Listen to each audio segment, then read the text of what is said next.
Alright guys, we're starting this video off this way. We got Bertha to do the final thing that we need. We are finally doing the rear main. So I got a bunch of stuff done prior. I wanted to fix, wherever I put it, Josh's hitch. So I got that thing all welded up. I grinded out the one side smooth. Yeah, so there's the welds on there, and then we got it all nice and smooth over here. So this thing is good to go, get back on the road if he needs it. 7018. So I just spent the last hour getting this thing in, and the reason it took me like an hour is because this fucking thing decided to break. So I had to find a bolt, stuff some stuff in there so this thing would stop going back, because it kept pushing itself back into itself and then kicking and throwing itself everywhere. So I finally did this. I said I've been wanting to do that for a long time. I also just went and retightened the hitch. Some of the nuts were kind of loose. They do tell you to check them after about 500 miles, so now I finally got them. So what I did was I jacked it back up, loosened every one of the bolts, tightened the two pulling up, and then we're good. So you guys asked me what seal I use. Generally for customers and whatnot, I use a Molly gasket or an OEM Cummins gasket. Guys are swearing by the Felpros. I understand these things used to be shit back in the day. These things are apparently pretty decent now. So we're gonna do it. I'll let you guys know how it goes. And I don't have all the parts to do this tonight, but I do have the seal. So my plan is to at least do and clean and reseal everything and then let it seal overnight. We have a new flex plate coming in. I didn't go billet just because guys are saying that billets are way too thick in opinions. Like, they break transmissions, and the whole point of the flex plate is a little bit of flex. So I met in the middle and I got a double the thickness stock one, and then I got brand new bolts coming for the torque converter. So I think it said there was 6 of those. So we're gonna do all them, and then I'm just gonna reuse the bolts that go into it. A little bit of red Loctite, not a big deal. So that's how my night's gonna be going. I'm gonna start pulling out the transmission in Bertha. Also, I got a job this week. I'm just waiting. I think Saturday we have some gauges to do. I had to order new loom. We're playing some barter system, so I got a new tailgate coming. It's a 5th wheel tailgate, which is exactly what I wanted, because I wanted to be able to stand right about here to get into my toolbox, because before I used to have to stand all the way out here to reach in to get tools. That's kind of why I want the 5th wheel tailgate, is so that I can kind of like reach in and out, and then I'm gonna build a flat sheet for it. Also, at some point, I would like to build a cover for the other side of this, like on the top there, out of the 16 gauge steel that I have. So keeping myself pretty busy. I usually get antsy if I haven't worked in 1 or 2 days, so I took a couple of days off, stressing me the fuck out, taking days off, just because I don't like to sit around and do nothing. So let's finally, I'm gonna get everything dropped and I'll show you guys where we're at. Yeah, not looking forward to doing this, but it's just one of those things, it needs done.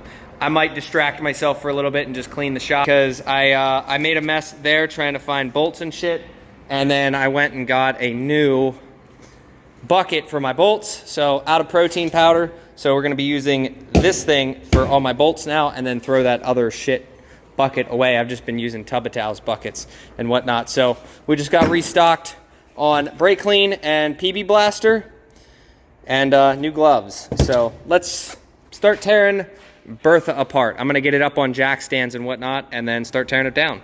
All right, so we're gonna see how the fluid looks in the transfer case. Yes, I am gonna drain it before I pull everything. Same thing with the transmission. I'm just gonna suck it up, buy new fluid. Oh, she's dark. I mean, it's not hateful. I wanted to do that before I pulled that seal, but should be all right. Oh, doesn't look too bad. Dumping it into a pail of oil, but that'll be all right. Now put that back in there, and we should be good. Let's make sure no water comes out. Yeah. This will be our transmission oil change, and maybe we do the filter. Actually, I probably won't do the filter because I know I just did it. So let's toss that back on there and call her good. Alright, well, I wish I could say I had good news, but check that out. There's a crack the whole way up the overdrive housing. And, I don't know how I'm gonna feel about that. I'm gonna start, I got the other nuts off. I gotta take this side off. We got the top, that one, and that one. But yeah, there's a nice little crack on my overdrive housing. We'll see if that chunk comes out. That's, yeah, I don't know how I feel about that. Because that'll mean that 5 nuts are holding this whole transfer case in. It makes it easier rather than taking the bottom bolts, the nuts out of here. Take all 4 of these off so you can actually get the bottom nut on the other side. But yeah, I don't know. I don't know how I feel about that. I guess we'll see as I start getting more and more into it. I'll let you guys know here in about 5 minutes. All right. Well, unfortunately, yep, it is broken. I don't know. Let's see. She broken. So I don't know what to tell you. I don't know. Let's get a welder in here and see if they can fix that for me. So in case you guys are wondering how I get these things down, I just manhandle them. What I'll do is I'll put it this way, straight up and down, slide in just the shaft, and then kind of like rotate it up. But yeah, this piece is busted. So what do I do here? What do I do here? I'm gonna post the first part of this video just to kind of get y'all's advice on some things, because I've never dealt with this before. I do understand that I can go and just buy an overdrive housing. I've never done one. I prefer not to tear apart transmissions. Just my 2 cents. I have my expertise. I know what I'm good at, and I choose to stick to what I'm good at. I'm not sure if there's supposed to be like the rest of, I can't remember. I'll have to go back and look at my old video when I was putting this together, but I don't know if this continues or that's how that's supposed to be. But yeah, she busted. So yes, I know I can buy an overdrive housing. No, I don't want to do that. So, well, I'm gonna see if I can get this this transmission out tonight. It's like, it is 12:14, so I want to be out of here by like 1 in the morning, go home, eat, shower, do what I need to do. Let's get the rest of this thing out. All right, let's, before I get too far into this, it's about 1:15. Check out how filthy I am from just this truck. Like, looks like I got a sleeve or a fucking blackout tattoo. I'm gonna give you guys some tips and tricks on pulling these transmissions. I literally just need to get the converter bolts and the 8 bolts around and she's ready to come out. So keep that in mind when I show you this. So here, all I did, don't take the bottom bolts out of the piece. Take all 4 bolts off of there. What I like to do, go figure, my damn thing's on the other side, so I guess I gotta come over here and show you.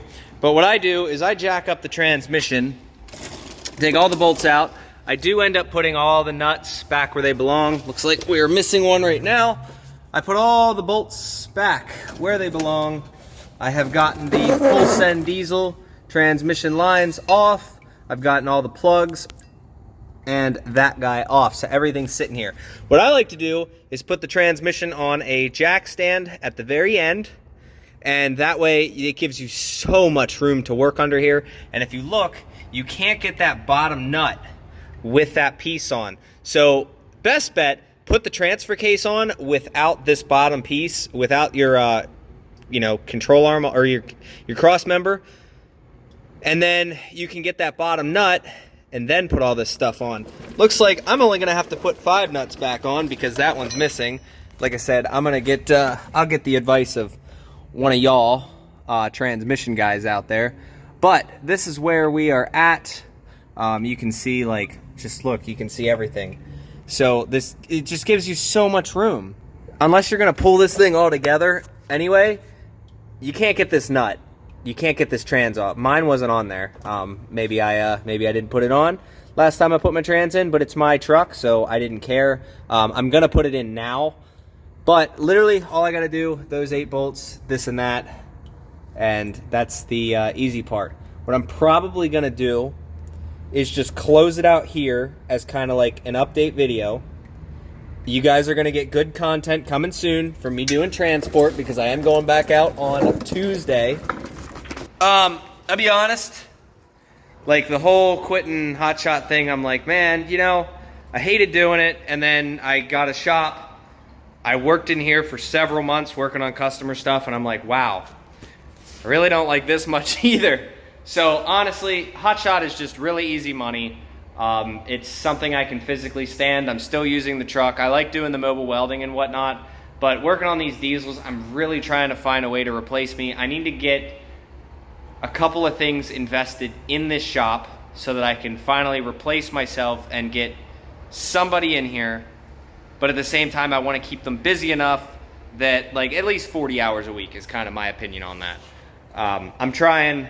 Unfortunately, I can only work so much. I'm enjoying seeing money stacking up doing hotshot, and guys say, oh, it's not good money, this and that.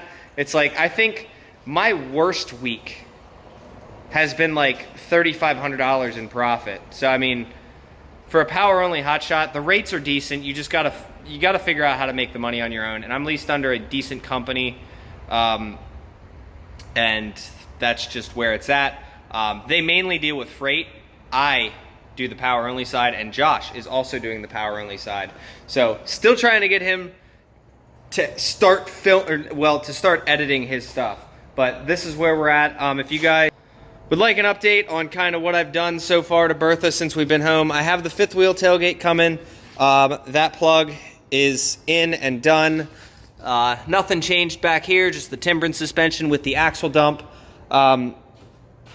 I kind of have a love-hate with that axle dump. Like, I want to bring it out the back and quiet it down, but at the same time, it's like it really does keep the soot off of people's trailers. And cold air intake is back on. I went through, if you guys are wondering why I never have ball joint and wheel bearing issues on these trucks, it's called maintenance. I really do try my best to keep up maintaining this truck, because Bertha's just been super reliable, and unfortunately, I can't hate. You know, we are going to be working on getting a bed. I might have a dually bed here coming. I'm not sure. It is black, but there is a piece. I did notice there is a little section of the flare missing on right there. So I'm not sure 100% yet if I'm going to take the bed or not. If it's something simple and I can do it, I will. And then I'll just throw the dually bed on it like this. Maybe just throw a 2-inch spacer in the back. But I am working on getting an axle. I need doors. Guy, message me. Don't leave a comment below. Literally send me a message and let me know that you have some of this stuff. Seriously. And I mean, like, decent price stuff. Doors, potentially fenders, potentially a hood, potentially a dually bed, potentially a dually axle. It does need to be a locking rear axle. It cannot be an open rear. I will not buy an open rear. You can throw it in the garbage. I don't want it. For what I do, an open rear is going to be deadly out on the roads in some of the shit weather that I drive in. So absolutely not. But yeah, I'm hoping Saturday to have this tailgate. If not Saturday, potentially Monday. And then I still have, I actually got to figure out what I did with, I have the straps and this guy here. I got to figure out what I did with that, actually. I feel like I threw it somewhere where I'm like, hey, I'm going to remember it. And then I don't. But other than that, give you guys a little update. I don't know if I showed this in the beginning of the video. I started going through and I fixed all of the crackage with some 7018. But let me know how you guys think I did. By the way, that's a factory gouge. Ignore that. Other than that, sorry. Like I said, I don't mind putting out a couple of these boringish update videos every now and again, because I know that I'm going to bring you some good content when we go over the road and you're going to see what I'm pulling. So next Tuesday, I'm going to start looking for a load pending all the parts are come in. Next video, Bertha will be back on the road. I will be driving Bertha. So no more bullshit. I will be throwing this back on, but I will be taking your comments into consideration. So